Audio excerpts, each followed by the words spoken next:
Salam alaikum wa rahmatullahi ta'ala wa barakatuh. Nous poursuivons cette semaine avec ces moments clés de l'histoire musulmane qui furent des tournants majeurs. Nous avons parlé déjà de la révélation, de l'institution de l'Aden. Aujourd'hui, nous discuterons avec les professeurs Issa Belmekki et Issa Mtoualbi Thahalibi d'une bataille fondatrice et d'une conquête, de la bataille de Badr et de la conquête de la Mecque. Les deux se sont déroulés durant le mois du Ramadan. Comme je vous le disais, donc la première, c'est la grande bataille de Badr, laquelle a eu lieu un 17 novembre de l'an 2 de l'Hijra. Cette bataille est nommément évoquée dans le Coran au verset 123 de Surat Al-Imran, mais aussi au verset 41 de Surat Al-Anfal, lorsqu'Allah subhanahu wa ta'ala évoque le jour du discernement au Yawm al-Furqan, discernement donc entre le bien et le mal. Professeur Issam Toualbi, salam alaikum. Donc d'une façon plus ou moins synthétique, qu'est-ce qui s'est passé lors de la grande bataille de Badr? بعد بسم الله الرحمن الرحيم وصلى الله على سيدنا محمد وعلى آله وسلم تسليما. En effet, comme vous venez si bien de le dire, la bataille de Badr, Yawm al-Furqan, ou Badr al-Kubra, a marqué un tournant décisif dans l'histoire musulmane, à l'instar quelque peu de la Hijra, qui eut tellement d'importance qu'on distingue l'histoire de l'islam d'avant le Hijra et après le Hijra. C'est pareil pour Badr, d'un point de vue politique déjà, où les musulmans avant Badr n'avaient pas cette aura. L'état de l'islam n'avait pas cette pesanteur, dans la mesure où la bataille eut lieu au 2 de l'an de l'Hégire, c'est-à-dire juste après la Hijra. Les musulmans, petit à petit, à la tête de l'état musulman naissant, le prophète sallallahu alayhi wa sallam, qui poser les pierres de cet édifice, de cet État qui allait petit à petit acquérir une aura grandissante. La bataille de Badr, justement, lui a permis, aux yeux des tribus arabes qui entouraient Médine, et même par rapport à Quraysh elle-même, de dire que cet État, qui était exclusivement défensif, maintenant a une capacité à s'imposer politiquement, militairement. Sallallahu alayhi wa sallam, pour revenir maintenant aux faits historiques lui-même, le prophète, avant la Badr, avant l'Hégire, comme on le sait, les musulmans n'avaient pas le droit de riposter, n'avaient même pas le droit de rétorquer physiquement aux attaques, aux insultes, même aux agressions physiques dont ils faisaient l'objet. Surtout à la Mecque. Surtout à la Mecque. Même si c'est ton ennemi, même s'il t'agresse, fais comme si c'était ton ami. Ça nous rappelle un peu le commandement de Sayyidina Isa alayhi salam de tendre l'autre joue. Pendant toute la période de la Mecque, il en allait ainsi. Il fallut donc attendre l'Hégire pour que l'autorisation de défendre soit révélée. Autorisation est faite pour ceux qui ont été combattus de se défendre, agressés, de se défendre justement. Et à partir de là, le djihad, qui, on le voit bien, avait une vocation défensive, avait été autorisé, avait été permis. À partir de là, le prophète sallallahu alayhi wa sallam a commencé à initier des incursions, si vous voulez, circonstanciées pour barrer la route aux caravanes des Mécois, qui essentiellement venaient de Syrie. Et pour rappeler, les musulmans ne faisaient que reprendre leurs biens. Parce que lorsqu'ils avaient pris la route vers Médine, ils avaient laissé tous leurs biens à la Mecque. Et là, les Mécois les avaient confisqués, ils commerçaient avec. Le prophète, donc, avait eu l'autorisation de barrer la route à ces caravanes qui venaient de Syrie, et les musulmans pouvaient reprendre... Qu'est-ce qui a fait qu'ils sont sortis justement pour barrer la route à la Justement, c'est qu'il y a eu une caravane qui venait de Syrie, à sa tête, Abu Sufyan justement, est composé de 43 hommes, de 43 soldats qui l'a gardé. Là, le prophète sallallahu alayhi wa sallam allait mener cette incursion, mais en même temps, un messager arrive vers Quraysh et les tient au courant de ce qui va se passer. Et là, Quraysh va déférer un contingent vraiment énorme, un véritable bataillon composé de 1000 soldats, de 200 cavaliers, alors même que les musulmans, le rapport de force n'était pas du tout le même. Ils étaient à 310 combattants, 2 cavaliers et 70 chameaux. Oui. C'est-à-dire que le rapport de force était x3. Oui. Et là, la bataille, la rencontre allait avoir lieu à un lieu situé entre Médine et la Mecque, qu'on appelle Badr, qui est un puits entre les deux justement, au 17 du mois Ramadan de l'Hégire.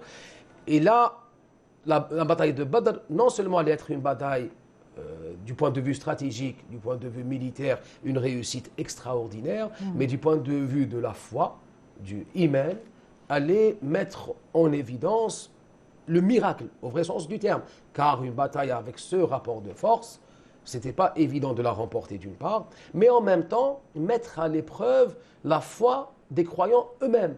Oui. C'est-à-dire de se retrouver face à ce contingent, face à cette véritable armée, ce n'était pas évident. C'est vraiment la foi qui allait être mise à l'épreuve. C'est pour cela qu'on rapporte. Peut-être essentiellement la foi des nouveaux croyants, parce que les premiers croyants, déjà, ils ont justement, c'est ça l'épreuve. Ils sont restés sur leur position. Quand on dit mise à l'épreuve, c'est que certains réussissent, d'autres non. C'est pour ça, la plus belle formule sans doute qui a été dite pour montrer la foi et comment dire, le ressources, c'est-à-dire tellement elle était implantée, l'enracinement de cette foi dans les véridiques siddiqines, c'est qu'on a dit au prophète, cette parole de Sa'd ibn Mu'ad, il lui dit, Moussa, il lui a été dit, idhab anta wa rabbuka faqatila.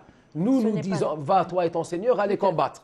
Nous disons, idhab anta wa rabbuka faqatil wa nahnu ma'aka nuqatil. Tu vas combattre et nous allons combattre avec toi. Et il lui dit également, même si tu vas maintenant pour engorger, pour enfoncer un océan, pour entrer dans la mer, nous viendrons avec toi et nous ne reculerons pas d'un pas. C'est vraiment, et là, justement, c'est cette foi, et en même temps, cette soumission absolue à Dieu, la remise, la confiance en Dieu, qui a été pour beaucoup dans la réussite et la victoire qui allait vers Dieu. Contrairement à Uhud, ou d'autres batailles, on le sait, pardon, Hunayn, le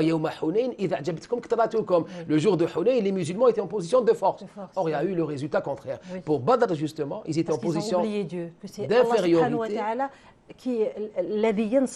Ils savaient, justement, ils savaient que le Nasr, que la victoire, ne viendrait que par Dieu, parce que physiquement, matériellement, militairement, ils n'avaient aucune chance. Et c'est justement cette remise confiante à Dieu qui a été pour beaucoup, essentiellement dans la réussite et la victoire de cette bataille qui s'est soldée, commencée, 70 morts du côté de Quraysh, 14 du côté des grandes personnalités, justement des meneurs, des leaders, seulement 14 du côté musulman, et à partir de là, l'État musulman allait prendre une aura extraordinaire et gagner en respect, et il allait vraiment s'imposer dans le contexte géopolitique qui était celui de l'Arabie du 7e siècle. De l'époque. Professeur Belmeki, justement, cette bataille, elle est extrêmement importante. D'ailleurs, lorsque les compagnons du prophète sallallahu alayhi wa sallam parlent d'autres compagnons, ou lorsqu'ils veulent donner de la valeur à quelqu'un, ils disent « il a assisté à Badr ». Kana Badriyan. Oui, vous avez mis en évidence l'importance de cette bataille. Justement, il y a des batailles majeures, Ma'arak Hasima, qui ont ponctué l'histoire. En ce qui concerne l'histoire des musulmans, les batailles majeures, le Ma'arak al-Hasima, Ma'roufa. Je vous ai fait une petite liste qui n'est pas exhaustive, parce que nous avons la période de la Mecque qui était sans guerre, sans riposte, comme vient de l'expliquer Oustaz Toualbi. Mais ce n'était pas dans l'esprit de tendre la joue gauche, hein, c'était autre chose. C'était le sabre. C'était plutôt le sabre. C'était pas le. D'ailleurs, cette histoire de joue gauche, c'est une invention, mais c'est c'est pas sûr que Sina Isa alayhi salam l'ait vraiment dit. Ces batailles majeures, première caractéristique, c'est leur force et l'impact qu'elles ont sur le cours de l'histoire. Oui. C'est carrément des moments charnières. En ce qui concerne la période durant laquelle le Rasul était vivant, il y en avait deux de majeurs, Badr et Fath Mecca. Donc la victoire de Mecca. Moi je préfère le mot victoire au mot conquête, parce que c'est sa patrie. La reconquête. La reconquête, c'est... Même pas. Oui. C'est vrai que la reconquête, c'est pas approprié. Oui. Moi j'appelle ça la victoire. La victoire de la Mecque. Parce que, bon, c'est sa patrie, Mecca al-Mukarrama. On ne conquiert pas ou ne reconquiert pas sa patrie. C'est vrai. Mais c'est une victoire. Oui. C'est une victoire qui a sa symbolique, évidemment. Alors, depuis le califat, bien guidé, le Khilafa Rashida, il y a eu des batailles majeures. Celle-ci, lorsque vous dites la victoire de la Mecque et la bataille de Badr, c'est pendant le Ramadan. Mais il y a eu d'autres batailles clés. Par exemple, Uhud, Khaybar, très décisives ces batailles-là, parce qu'elles ont changé la donne, même vis-à-vis de l'ennemi. Tebouk. Tebouk, oui. Oui, ce sont des batailles très importantes. Oui, mais bon, ce n'est pas le sujet de... Oui, parce que là, c'est une liste énorme. Oui. Hein. Mais je voulais juste dire que après le décès du prophète, il y a eu un processus guerrier qui confirmait, comme l'a dit Oustaz Toualbi, la déontologie de la guerre en islam. Défensif ou préventif. Mais jamais offensif. Jamais. Jamais offensif. D'abord, c'est préventif ou, à la rigueur, offensif. C'est-à-dire les musulmans n'attaquent jamais, mais ils ne combattent que ceux qui les agressent. Voilà. Et ils le rendent l'appareil, voilà. comme l'a dit Allah dans le Coran. On le rend l'appareil, on ne fait pas plus. Oui. On le rend l'appareil. Inna Allah la yuhibbul mu'tadin. Voilà. Inna Allah la yuhibbul mu'tadin.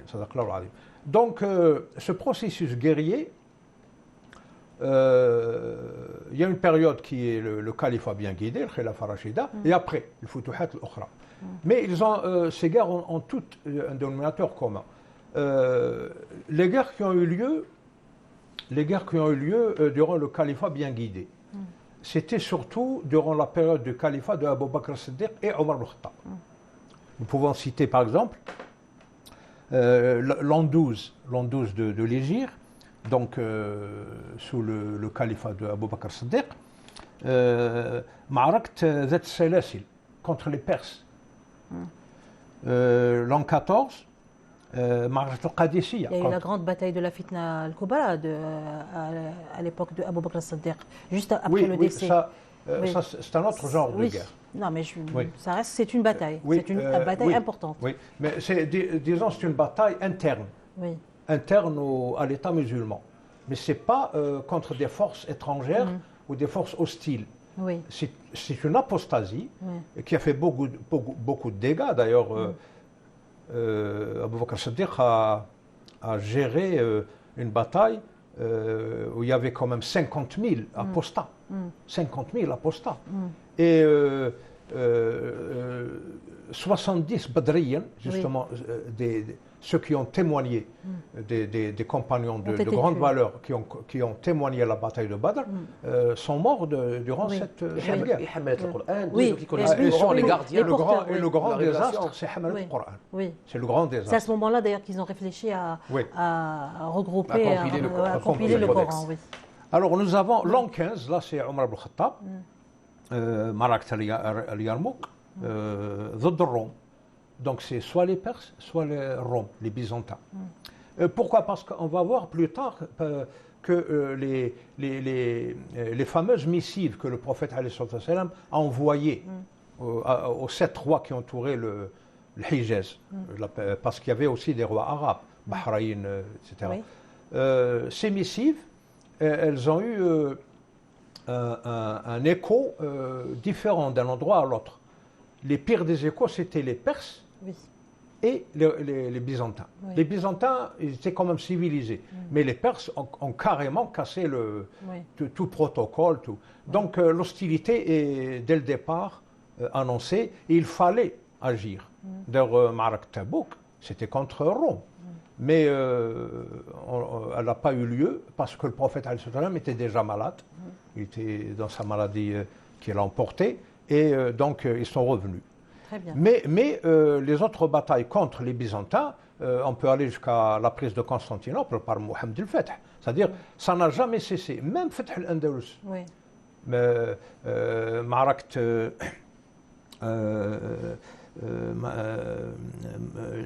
Wadi Lekka, Ma'arakt Wadi Lekka, Tariq bin Ziyad. Ma'arakt al-Zallaqa, Yusuf ibn Tashfin. Tout ça, c'était... C'est vrai qu'on s'éloigne un peu du thème d'aujourd'hui, mais juste une question. Oui. On ne s'éloigne pas du sujet. J'essaye de placer Badr dans un contexte. Alors, justement, le fait, les Futuhat, elles ne sont pas considérées comme... Ce ne sont pas des agressions, les futuhat. Je pose cette question parce qu'il n'y a pas eu d'agressivité de l'autre côté. Donc les futuhat sont appelées futuhat. Est-ce qu'elles peuvent être considérées comme des batailles? Non. Non, les batailles étaient inévitables. Les musulmans n'ont pas quitté leur Hijaz pour faire la guerre, mais pour répandre l'islam. Mais dans un contexte guerrier. Parce que les réponses négatives, justement, aux missives, prouvent que les forces ou Rome ne quitteront jamais les endroits qu'ils occupent. Et tant qu'ils étaient là-bas, l'islam ne pouvait pas se répandre. Par exemple, Amr ibn al-As a mis 8 mois pour casser un fortin byzantin en Égypte. C'est-à-dire que les musulmans pouvaient être agressés s'ils partaient dans ces pays-là. C'est comme ça qu'il faut comprendre la chose. Pas que les musulmans allaient transmettre la religion musulmane par l'épée. C'était les musulmans, les musulmans en tant qu'individus n'allaient pas être en sécurité s'ils allaient voilà, exactement, c'était exactement ça. Mais ils s'attendaient à une résistance hostile de la part d'occupants, c'est ça le mot important. Oui. Les Byzantins occupaient toute l'Afrique du Nord, l'Empire romain d'Orient. Ils occupaient toute l'Afrique du Nord. Ils n'étaient pas décidés à partir. Oui. L'ego, le Qut, que Tarq ibn Ziyad combattait, il ne combattait pas les Espagnols. Les Espagnols étaient disons, le but de sa mission Futuhat, mais l'ego était des chrétiens, donc assimilables aux croisés, que Salah ad-Din Ayyubi aussi a combattu dans une bataille majeure, etc. Donc la confrontation est inévitable. D'accord. Et dans ce cas-là, excusez-moi, elle se situe où, Ghazwat Badr? Alors, Ghazwat Badr, c'est l'une des deux guerres majeures, plutôt batailles majeures, qui ont eu lieu durant la vie du prophète et qui plus est, ont eu lieu, surtout Badr et Fath Mecca, ont eu lieu durant le mois de Ramadan. Comme pas mal de guerres, de batailles majeures qui sont venues plus tard. La moitié à peu près ont eu lieu durant le mois de Ramadan. Le mois de Ramadan, c'est le mois du jihad, de l'ascèse, etc. Alors, avant d'aborder le problème la question de Badr, il ne faut pas oublier qu'il y a eu 3 Badr. Le Kubara. Il y a eu l'Oula, Safwan, Ma'roufa Ghazwat Safwan, l'Oula. Elle a eu lieu 6 mois à peu près avant Badr al-Kubra.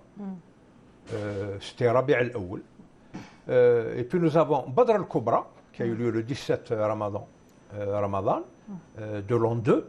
Et Badr al-Sughra, la deuxième Badr, hormis le Badr al-Kubra, a eu lieu 2 ans après, durant le mois de Sha'ban. Et il n'y a pas eu de qital durant cette Badr al-Sughra. Donc là, on arrive au point d'eau, au puits qu'a cité Ustad Toualbi. Là, ça sent la stratégie. Parce qu'un puits d'eau, un puits, c'est un point stratégique. Oui. Et pourquoi il y a eu Badr al-Oula, Badr al-Thaniya et Badr al-Kubra? Parce qu'avant qu'il y ait Badr al-Kubra, qui résulte directement d'un ijtihad du prophète, justement, l'une des moralités, des leçons qu'on doit tirer de Ghazwat Badr, le Kubra, c'est que Rasul, quand il y a quelque chose qui n'est pas révélé, il ijtahid. Et puis il consulte. Voilà. Ijtahada wa ata bi ashya kathira, c'est-à-dire il a instauré la consultation, shura, entre ses compagnons. Donc il a fait preuve d'un grand sens politique, préventif, prévention. Il fallait donner une leçon à Quraysh. Parce que même avant Badr al-Kubra, Quraysh agressait les musulmans quand ils se rendaient à ce puits, etc. Donc pour qu'ils cessent, Rasul leur a donné une leçon en attendant une caravane qui venait, etc. Alors, l'autre leçon qu'on doit tirer parce que là, bon, on a fait de l'événementiel, mais il faut tirer les leçons. Oui. Troisième leçon, le prophète a montré son grand sens humanitaire. Oui. Avec son comportement envers les prisonniers. Oui. Parce qu'il y avait quand même 70 prisonniers parmi les Quraysh. 70 morts et 70 prisonniers. Alors, cette façon de leur proposer la liberté contre l'enseignement, l'éducation, l'enseignement d'enfants Ansari Muhajir. Ça c'est une primeur dans l'histoire de l'humanité. C'est Sabiqa, etc. Alors, professeur Toualbi, donc une des leçons que le prophète alayhi salam a laissé pour les générations des musulmans qui sont venus après, c'est justement cette question de consultation. Alors, la consultation avant Badr, la consultation pendant Badr, et la consultation après Badr, notamment par rapport aux prisonniers, comme vous le dites. Justement, c'est l'une des particularités du hukm du Nabi sallallahu alayhi wa sallam, de sa politique, de sa manière de gérer l'affaire publique. D'abord, le Coran lui-même établit ce principe de consultation de shura. Wa amruhum shura baynahum. Amruhum, c'est-à-dire c'est l'affaire publique. Leurs affaires au pluriel, ou l'affaire avec un A majuscule, l'affaire politique, l'affaire sociale, l'affaire de gouvernance, est une question de shura, de consultation. L'injonction qui est directement adressée au prophète sallallahu alayhi wa sallam. Beaucoup de compagnons témoignent, dont Abu Huraira lui-même qui disait « Je n'ai jamais vu quelqu'un demander ou solliciter autant l'avis de ses compagnons que le prophète lui-même. » Et justement, durant la bataille de Badr, n'hésitez pas à solliciter les avis et il était à l'écoute de tout le monde. La preuve, au début, ils ont établi leur campement à un lieu bas par rapport à la géographie, sa décision, et un des compagnons lui pose la question, est-ce que c'est une révélation ou bien est-ce que c'est une stratégie, ou bien c'est la stratégie de guerre? Il lui dit non, c'est justement cette notion du, ce qu'on appelle, ou nos savants appellent ijtihad nabawi, la jurisprudence prophétique, c'est-à-dire que le prophète sallallahu alayhi wa sallam bien souvent agissait en tant qu'homme, pas comme les autres hommes, prophète sallallahu alayhi wa sallam, mais sans attendre à chaque fois le wahi. Il lui dit non, c'est la stratégie de guerre. Alors il dit ya Rasulallah, je ne vois pas les choses ainsi. Je propose que nous fassions. Et lui dit laqad akhadta bir-ra'y. Ça c'est un bel avis. Et justement, il l'a mis en pratique, c'est-à-dire qu'il était à l'écoute des avis, qu'il était vraiment dans la gouvernance par le cercle et pas dans la gouvernance au sens pyramidal, c'est-à-dire c'est des ordres, des injonctions, et ça on a souvent tendance à l'oublier lorsqu'on conçoit le prophète, c'est normal. On conçoit le prophète qui reçoit des injonctions et qui les transmet. Or, sallallahu alayhi wa sallam, dans sa manière de faire, dans sa manière de gérer, il était vraiment dans la logique du cercle, de cette shura, de ce ra'i, de prendre en considération l'avis des compagnons et de tout avis qui venait vers lui. Il était d'une ouverture, sallallahu alayhi wa sallam, extraordinaire par rapport à ce principe de consultation ou de shura. Il y a un principe de justice aussi. Bon, la consultation, la concertation, par exemple, Saad ibn Mu'adh, il consultait même un individu isolé. Saad ibn Mu'adh, c'est lui qui a choisi l'endroit du Arish, donc de la tente de commandement du prophète. Donc cette consultation, elle rentre dans l'esprit de l'islam. Tout est concerté, même l'économie, elle est concertée. Bon, il y a aussi le sens de la justice. Adl mutlaq. Par exemple, il y avait des prisonniers, parmi les prisonniers de Quraysh, les 70 prisonniers, il y avait des proches du prophète. L'époux de sa fille. Oui, et il a appliqué les mêmes mesures, soit à ses proches, soit aux autres. Oui. Donc il n'y a pas de népotisme, il n'y a pas de mahabbat. Donc les leçons qu'on peut tirer de cette bataille majeure de Badr, c'est des leçons immenses qu'on peut extrapoler, on peut s'en inspirer pour pratiquement dans toutes les situations de belligérance dans le monde musulman. Donc, cette bataille majeure de Badr montre aussi que quand l'ennemi, parce que là il y avait un grand passif entre Quraysh et le Muhajirin, un grand passif, il fallait l'éponger. Et là, Rasulullah a été bien inspiré, il a épongé ça. C'est-à-dire qu'il a donné une leçon à Quraysh, une leçon définitive. D'ailleurs, Abu Lahab, est mort du malheur parce qu'il a perdu un fils dans cette bataille et l'autre fils a été prisonnier. Il est mort de l'illa. Il était tellement malheureux qu'il en est mort.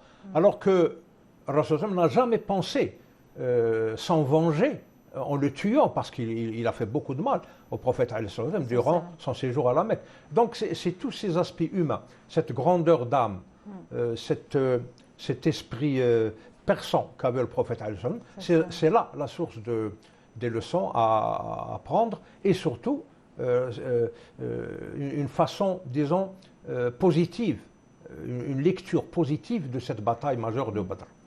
Vous avez parlé tous les deux de la question que cette bataille est arrivée juste après le début, donc la deuxième année de l'Hijra, juste après la naissance de l'État musulman, donc l'État de Médine en fait.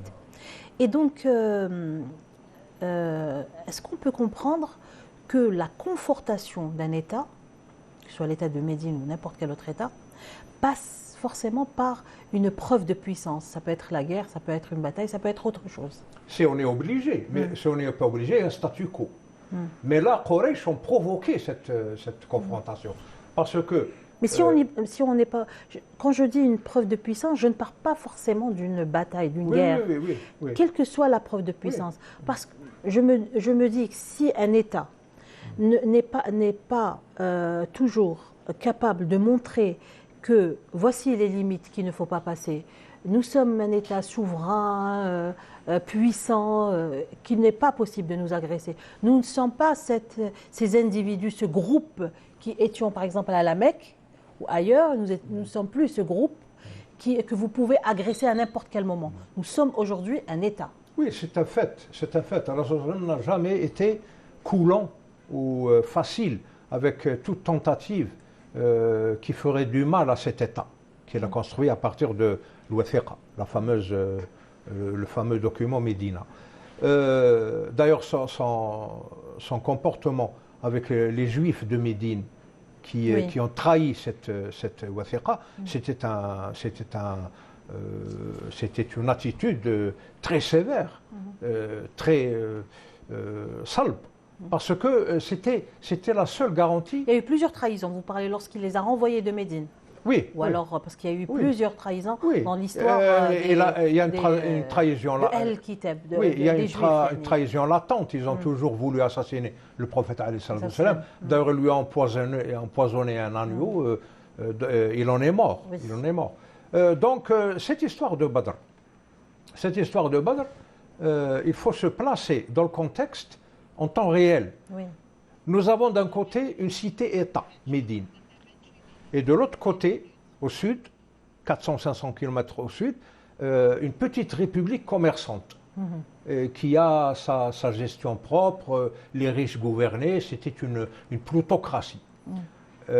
Donc, il y avait un statu quo qui devait changer parce que le prophète, il savait pertinemment, il savait que l'islam allait s'étendre. Et tant que Quraysh, tant que les ennemis traditionnels de ce nouveau paradigme, de cette religion, restaient cantonnés dans leur position d'hostilité, il fallait mettre fin à ça. Parce que l'hostilité latente doit, comme vous avez dit, faire appel aux aspects régaliens de l'État. L'État doit s'imposer, ne serait-ce qu'à titre préventif.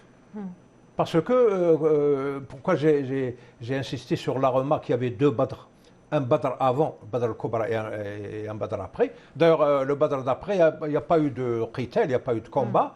Ça prouve que le Badr al-Kubra a atteint son objectif. Elle a donné. Mais le principe, c'est qu'il est hors de question d'être coercitif, de faire coercition sur cet État, l'État de l'islam. Il est hors de question d'y faire coercition à partir, par exemple, d'un point d'eau, d'un truc sensible. Parce que quand vous coupez l'eau, c'est une sorte d'embargo.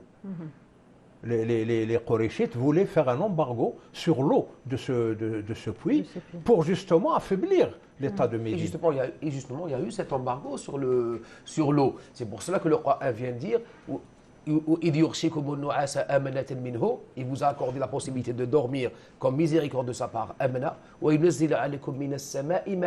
Il a fait descendre de l'eau, c'est-à-dire qu'il y a eu de la pluie, parce qu'ils avaient coupé l'eau. Il y a eu cette pluie de Rahma qui est venue justement abreuver les compagnons durant la bataille de Badr elle-même. La bataille de Badr, Badr al-Kubra, a été provoquée par l'attitude des kuffars de Quraysh qui voulaient tout le temps faire pression et faire coercition sur les musulmans, ne serait-ce qu'en utilisant la source de vie qu'est l'eau. Donc ce comportement devait cesser. Parce que le prophète savait que cette religion allait s'étendre. Il fallait éliminer tous les obstacles, surtout quand ces obstacles sont posés par les autres, par les ennemis de l'islam. Vous voyez ce que je veux dire? C'est pour ça que durant les Futuhat, contre les Byzantins, contre les Perses, etc., ce caractère d'hostilité a été pris en considération. Oui. Il fallait éliminer cette hostilité. Parce qu'il y a toujours une guerre latente quand vous avez un ennemi qui ne veut pas reconnaître votre présence et qui est hostile, avec une hostilité multiforme. Il faut mettre fin à ça. Et ça, et les soutiens à l'intérieur, parce que les Qurayshites, ils avaient leurs sources à Médine, ils avaient, comme vous le dites, les Juifs, ils avaient les Munafiqin, donc il fallait régler cette question. Il y a également, professeur, comme vous venez si bien de le dire, cet aspect régalien de l'État. Vous savez qu'en droit international, la théorie des rapports internationaux, il y a deux grandes théories qui se font un peu concurrence. Il y a la théorie des intérêts, c'est-à-dire que les rapports internationaux entre les États, c'est essentiellement des intérêts économiques en particulier, mais également la théorie des rapports de force, et qui a été la théorie dominante pendant des siècles. C'est-à-dire que l'équilibre international, elle domine toujours, et elle domine peut-être plus que jamais auprès des théoriciens. Mais aujourd'hui, on la voit avec évidence, c'est le rapport de force. Et justement, ce rapport de force a été reconnu par l'islam lui-même, quand le Coran l'établit de manière claire.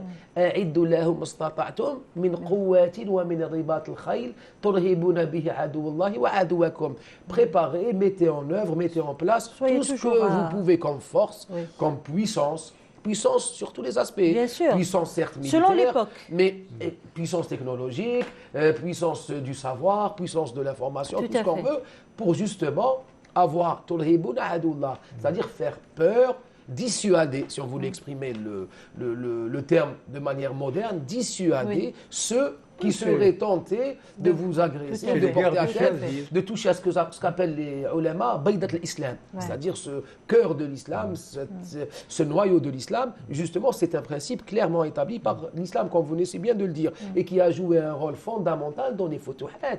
Car les futuhat, on peut les comprendre de deux sens, ou de deux points de vue. Il y a les futuhat. Quand on dit futuhat, c'est-à-dire que l'islam parvient à conquérir ou à faire adhérer. Or là, ces adhésions, et les clivages et les stéréotypes orientalistes ont souvent tendance à vouloir l'occulter. C'est-à-dire que l'islam s'est essentiellement propagé par l'épée. Or, historiquement, c'est faux. On sait que pour l'Asie, ça a été essentiellement les caravanes marchandes. Pareillement pour beaucoup de contrées. Or, les futuhat ont deux sens. Il y a le sens de l'islam qui parvient à faire adhérer, et ça a été historiquement le sens essentiel, c'est-à-dire, et surtout par le principe, il ne faut pas oublier qu'on est au 7e, 8e siècle, c'est-à-dire que c'était des sociétés de caste. Et lorsque ces sociétés apprennent qu'il y a un message qui leur vient et qui abolit toute la théorie des castes, justement, ça a été l'une des raisons principales qui ont fait embrasser l'islam. Pour ce qui est maintenant de l'aspect militaire, durant ces futuhat, ou cette transmission du message, il y a eu des freins, il y a eu des blocages, il y a eu des agressions, et les musulmans, justement, ont été obligés de riposter, de se défendre, parce que leur priorité, c'était de faire parvenir ce message, surtout les compagnons et la première génération, qui étaient moins motivés par les butin ou autre chose. Et justement, lorsqu'il y a eu ces agressions, ce barrage de route qu'on peut appeler comme ça, que l'épée était devenue nécessaire, qu'ils ont dû défendre ce message spirituel qu'ils avaient à transmettre. D'accord. Oui, bon, par exemple, pour ce qui est de l'ouest de la péninsule arabique, l'Afrique du Nord, vous avez cité les rapports de force et les rapports d'intérêt. Bon, les rapports de force ont toujours, ils ont toujours prédominé. Les rapports d'intérêt, c'est durant les périodes de grâce, de paix. Là, c'est les intérêts. Mais les rapports de force ont toujours prévalu. Et au temps du prophète, il savait très bien que l'Empire romain d'Orient et les Perses n'allaient pas changer de paradigme. Parce que c'est des civilisations impériales et impérialistes qui ne cessent de s'accaparer les terres d'autrui et surtout de les subjuguer, c'est-à-dire les obliger par la force à adopter leur religion, à adopter leur mode de vie, etc. C'est ce qui s'est passé en Afrique du Nord. Il ne faut pas oublier que du temps du prophète, il y a un compagnon du prophète qui est enterré à Al-Baqi, qui s'appelait Foulen al-Barbari. Il y avait des contacts, des échanges entre l'Afrique du Nord et la péninsule arabique. Et Omar ibn Khattab a très bien, par exemple, il était le seul à avoir compris que les habitants de l'Afrique du Nord avaient besoin de ce message. Il fallait que ce message leur arrive. Parce que durant ces contacts individuels, ponctuels, le petit État de l'islam, ceux qui le géraient, ceux qui le gouvernaient, ont compris que toute l'Afrique du Nord était prédisposée à accepter cette religion. Donc, ils ont pris la décision de la conquérir dans le sens futuhat. Ce n'est pas la conquête par l'épée. Parce que les conquêtes de l'islam, ça n'a rien à voir avec les conquêtes occidentales. Adams, par exemple, a dit il y a deux façons de conquérir et d'asservir une nation. Il n'a pas dit conquérir, il a dit asservir. Les musulmans n'asservissent pas, ils conquièrent, surtout par le cœur. Deux façons d'asservir une nation. L'une, c'est l'épée, et l'autre, c'est la dette. Oui. Donc, c'est la coercition économique ou carrément l'épée, la force. Ça, les musulmans, au début, le savaient très bien. Ils savaient à quoi s'en tenir. C'est pour ça qu'ils n'ont pas envoyé n'importe qui. Ils n'ont pas envoyé des enfants de cœur pour le Futuhat Sham al-Afriq. Ils ont envoyé les hommes qu'il fallait. Et c'est pour ça qu'ils ont réussi. Et le principe fonctionnait même pour les Goths en Espagne, le Qot, qui étaient d'ailleurs des tribus barbares germaines qui ont envahi et démoli l'Empire romain et qui ont occupé la péninsule ibérique. En ce sens, professeur, si je peux juste citer un chrétien du 7e siècle, Michel le Syrien, qui dit « Lorsque Dieu a vu la barbarie des Grecs à notre égard, c'est-à-dire les chrétiens, qui nous traitaient avec zèle, confisquaient nos monastères, il nous a sauvés en nous envoyant les descendants d'Ismaël qui sont venus. Et justement, par rapport aux Coptes d'Égypte, par exemple, on sait que l'Église romaine les traitait avec beaucoup de sévérité, les considérait comme des hérétiques. Et le statut qui allait leur être accordé par l'État de l'islam, justement, a justifié tout le protectorat qu'ils ont trouvé en cette nouvelle religion. C'est-à-dire que ça ne touchait pas simplement les nouveaux convertis, mais même les autres communautés non musulmanes. Donc ça c'est pour mettre l'accent sur l'aspect humain des opérations, entre guillemets, militaires entreprises par les musulmans. Il y a toujours un aspect humain derrière. Et toutes ces batailles majeures qui ont marqué ce cheminement, elles en témoignent. Elles en témoignent. Quoi que disent les historiographes occidentaux, parce qu'ils ont tendance à réduire, à travestir l'histoire, à la déformer, etc. Mais nous, on a tous les éléments pour faire la bonne lecture. Et il ne faut pas s'en tenir à ça, faire la bonne lecture. Il faut aussi la propager. Il faut un contre-message à ces messages qui viennent de l'Occident et qui diabolisent carrément cette religion, l'islam.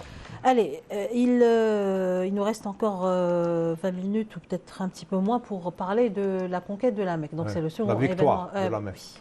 La victoire de la Mecque. Donc c'est un autre événement qui s'est déroulé durant le mois de Ramadan. Et là aussi, il y a beaucoup de leçons à apprendre du prophète alayhi salam, notamment le fait qu'il a tenu l'affaire secrète. Le prophète sallallahu alayhi wa sallam, il en a parlé à personne. Même lorsqu'ils sont sortis de Médine, personne ne savait qu'ils allaient vers Mecca al-Mukarrama. Ah si, je pense que... Non, pas du tout. l'histoire dit que c'était Naqd Sulh al-Hudaybiyah. Oui, mais personne. Bon, pourquoi Mais il a fait appel et il a rassemblé 1000 hommes. Personne ne savait qu'ils allaient pour. Peut-être, mais pour Mecca. oui. Personne ne savait. Il a envoyé une séria vers les. Pas très loin de la Mecque, mais sur un autre côté. Et tout cela parce qu'ils savaient que les Qurayshites avaient leurs yeux à Médine. Bien sûr. Et donc les Qurayshites, voilà, absolument. absolument. Et il en a parlé à personne, même pas à Abu Bakr as-Siddiq. En vérité, on peut dire qu'il y a eu le Fath de Mecca et qui va être relié justement à Badr par l'aspect humaniste du prophète sallallahu alayhi wa sallam. Pour juste clore sur Badr et initier la conquête ou la grande victoire de la Mecque, à la fin de Badr, les prisonniers de guerre sallallahu alayhi wa sallam les avait traités d'une manière extrêmement humaniste, au sens où il avait libéré... Humanitaire, exactement. Humaniste qu'on a souvent tendance à utiliser aujourd'hui, non pas humaniste... C'est un mot faux. Hein. Non, pas dans le sens européen, mais on veut dire dans le sens étymologique que vous avez saisi, professeur, justement. Humaniste, c'est pas bon. Il faut être humanitaire. Ces prisonniers de guerre, justement, certains ont été libérés en apprenant aux musulmans à lire, d'autres, ils ont été traités où les compagnons eux-mêmes restaient sans manger en leur donnant de la nourriture. C'est-à-dire que ça a initié ce qu'on appelle le droit musulman humanitaire. Ceux qui n'avaient pas de rançon, ils les libéraient. Justement. Oui. En arrivant à la Mecque, qui allait se terminer, commencer par « Idhabu antum at-tulaqa », alors même que beaucoup parmi les prophètes disaient... C'est une grande leçon de miséricorde. Comme Sa'd ibn Ubadah la victoire de la Mecque. Qui disait, au jour de la victoire de la Mecque, aujourd'hui beaucoup de sang va couler. Oui. Et Quraysh va être rabaissé. Lorsque cette parole arrive au prophète, il dit non, aujourd'hui Quraysh va prendre toute sa grandeur et non pas le contraire. Justement, c'est ce qui s'est passé. Là, le fait de la Mecque, ou la grande victoire de la Mecque, s'est fait en deux étapes en vérité. Il ne faut pas oublier que ça a commencé avec le Sulh al-Hudaybiyah, ou avec le Surat al-Fath. Parce que la conquête ou le Fath de Mecca, il y a toute une sourate. C'est la sourate 40 qui se compose de 29 versets. Inna fatahna laka fathan azima. Nous allons, nous t'avons. C'est même pas au futur, ça a été fait au passé. Inna fatahna laka, ça s'est déjà réalisé. Alors là, ça a commencé par une vision. Le prophète sallallahu alayhi wa sallam qui se voit accomplissant le pèlerinage. Et là, il dit à ses compagnons, ça s'est passé à l'an 6 de la Hijra, c'est-à-dire 2 ans, puisque le fait a eu lieu l'an 8 de la Hijra, le 20 du mois de Hamadan, et 2 ans auparavant, le prophète a cette vision. Il dit à ses compagnons, on va accomplir le pèlerinage. Et là, il sort avec 1400 des musulmans, parmi les musulmans, ils arrivent à la Mecque. Et là, en arrivant pour faire le pèlerinage, bien que les Mecquois avaient pour tradition de ne jamais empêcher quelqu'un d'arriver jusqu'à la Kaaba. Oui. C'était une tradition, c'était quelqu'un qui vient en pèlerinage, même si c'est celui qui a assassiné leur père, il ne l'empêchait pas de faire le pèlerinage. Or là, ils leur barrent la route et ils leur disent non, vous ne pouvez pas faire le pèlerinage. Et le Nabi sallallahu alayhi wa sallam leur montre clairement que sa volonté n'était pas qu'il ne voulait pas venir combattre, qu'il était venu pacifiquement, qu'il était venu en paix pour accomplir le pèlerinage. Là, on refuse aux musulmans l'accès à la Mecque. Là, certains vont aller être touchés dans leur foi. Comment le prophète qui voit une vision, qui en sort avec lui certain qu'on va accomplir le pèlerinage, et là, on lui propose un sulh de la Hudaybiyah, et dans ce sulh, justement, il y avait des conditions très sévères à l'égard des musulmans et non égalitaires, non équitables. Oui. Si un des Mecquois, par exemple, quittait la Mecque pour aller vers Mohammed sallallahu alayhi wa sallam, il le lui rendait. Le contraire, non. Et beaucoup même lorsqu'ils ont écrit le sulh, on lui dit de Mohammed à Rasulullah, on lui dit non, efface à Rasulullah. Si on croyait en toi que tu étais à Rasulullah, on n'en serait pas là. Et là, il dit à Ali ibn Abi Talib, efface. Il lui dit non, je ne peux pas le faire pour effacer à Rasulullah. Là. Alors le prophète lui-même enlève à Rasulullah Mohammed ibn Abdillah. Pour vous dire que combien ça a été violent pour les compagnons de voir ça. Certains ont été touchés dans leur foi. Là, le prophète leur propose ou les invite au salh, à la bay'at al-ridwan. Inna alladhina yubay'unaka innama yubay'una Allah. Là, leur foi a été renouvelée. Mais on s'est rendu compte après que ce sulh de la Hudaybiyah allait apporter un bien extraordinaire pour l'État Bien sûr. musulman. C'est ce qu'il voulait, le prophète, de ne plus avoir de guerre. Et au retour, de permettre à justement, l'islam de s'étendre. Mais surtout, ça, la grande stratégie. mais surtout de se fortifier militairement, absolument. au sens de se préparer. Et 2 ans plus tard, le pacte était pour 10 ans. C'est les Qurayshites eux-mêmes qui allaient rompre le pacte en s'alliant à une tribu contre Khuzayma. En s'alliant. Or, on sait que la tribu était sous la protection des musulmans. Et là, c'est-à-dire qu'ils ont attaqué l'islam en lui-même. Oui. Et là, le prophète sallallahu alayhi wa sallam, leur dire que le pacte n'a plus lieu d'être. Vous avez rompu le pacte eux-mêmes. Et il allait sortir, accompagné bien sûr de milliers parmi les croyants, pour aller vers le fath ou la grande victoire de la Mecque. En arrivant, là, il fait preuve d'un génie militaire extraordinaire. Il répartit les combattants politiques et militaires, exactement, c'est une stratégie. Les sciences militaires, c'est une science également. Et il va les répartir en 4 groupes, en 4 fronts, qui ont attaqué entre guillemets, qui se sont présentés, qui ont pénétré justement en même temps. Et là, la Mecque, les Quraysh n'ont pas d'autre solution d'alternative que de se soumettre, que de remettre les clés du temple avec 10 000 hommes. La Mecque, c'est Rasulullah. Et alors même qu'on s'attendait, que pensez-vous, qu'est-ce que je vais bien pouvoir faire de vous? Et là, al-akhwa ibn al-akh. Et c'est Rasulullah sallallahu alayhi wa sallam. Alors même, il ne faut pas oublier tout ce qu'ils ont fait. Il ne faut jamais l'oublier, combien de compagnons du prophète ont été martyrisés, ont été exécutés. Et là, le prophète sallallahu alayhi wa sallam, il a accordé l'amnistie, la grâce prophétique qui a touché tout le monde. Et beaucoup, justement, ça a été la raison pour laquelle ils ont embrassé l'islam. Abu Sufyan, Hind ibn Ataba et beaucoup d'autres parmi les grands leaders de Quraysh. Vous savez, ces événements, on ne cesse de les répéter durant 15 siècles. Ça fait 15 siècles qu'on répète toujours les mêmes choses. Là, maintenant, il faut en faire la lecture herméneutique. C'est-à-dire trouver des sens nouveaux à ce Fath de Mecque. D'abord, Sulh al-Hudaybiyah, qu'est-ce qu'il disait? Il disait que ceux qui veulent se rallier à Mohammed, ils ne le considéraient pas comme prophète, qu'ils le fassent, et ceux qui veulent se rallier à Quraysh, qu'ils le fassent. Alors, Khuza'a se sont ralliés au prophète et Banu Bakr à Quraysh. Ça a duré 1 an et demi de statu quo pacifique, durant lequel le prophète a fait son pèlerinage. Mais après, Banu Bakr a raro Khuza'a, ils les ont attaqués de nuit, une traîtrise. Et là, qu'est-ce qu'ils ont fait, Khuza'a? Ils ont appelé le prophète au secours.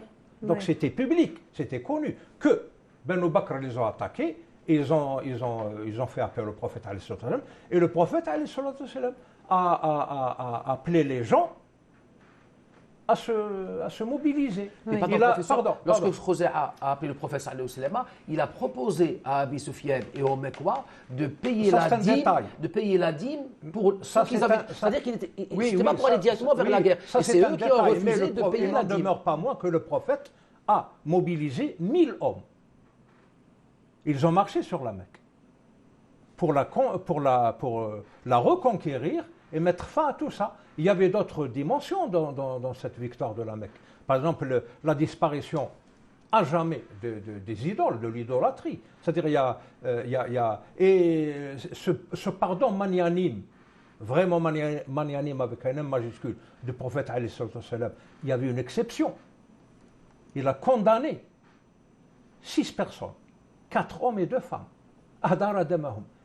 parce qu'ils étaient irrécupérables. Et tant qu'ils vivaient, il ne l'a pas fait lui, mais il a autorisé les gens à s'en débarrasser. Parce que tant qu'ils vivaient, ces 6 personnes, 4 hommes et 2 femmes, il y aurait toujours des troubles. Donc cette victoire de la Mecque, il faut savoir la lire d'un point de vue, sous un angle politique, militaire. Du point de vue militaire, les mouchriquins ont perdu 13 hommes et les musulmans en ont perdu 3. C'est-à-dire qu'il y a eu un impact très mineur du point de vue militaire. Mais c'est l'impact politique qui a fonctionné. On ne pouvait pas s'attendre à une autre attitude de la part du prophète alayhi salam que cette magnanimité. Donc, quand on raconte les événements qui ont eu lieu, il faut les interpréter. Il faut les interpréter. Là, et pourquoi justement le prophète alayhi salam a reconquis la Mecque en l'an 8 de l'Hégire? C'était aussi pour élargir un peu le territoire de l'État de l'Islam. C'était pour l'élargir. Maintenant, c'est tout le Hijaz. Et juste comme par hasard, juste après, l'an 9, le Woufoud. Le Woufoud.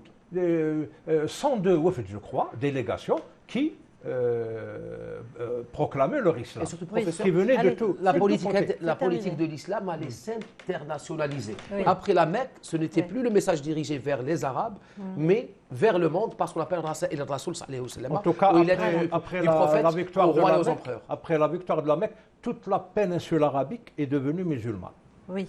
Voilà. Alhamdulillah ya Rabbi. Merci professeur pour ces éclaircissements. Merci à vous de nous avoir suivis. On se retrouve la semaine prochaine, Inch'Allah. À bientôt.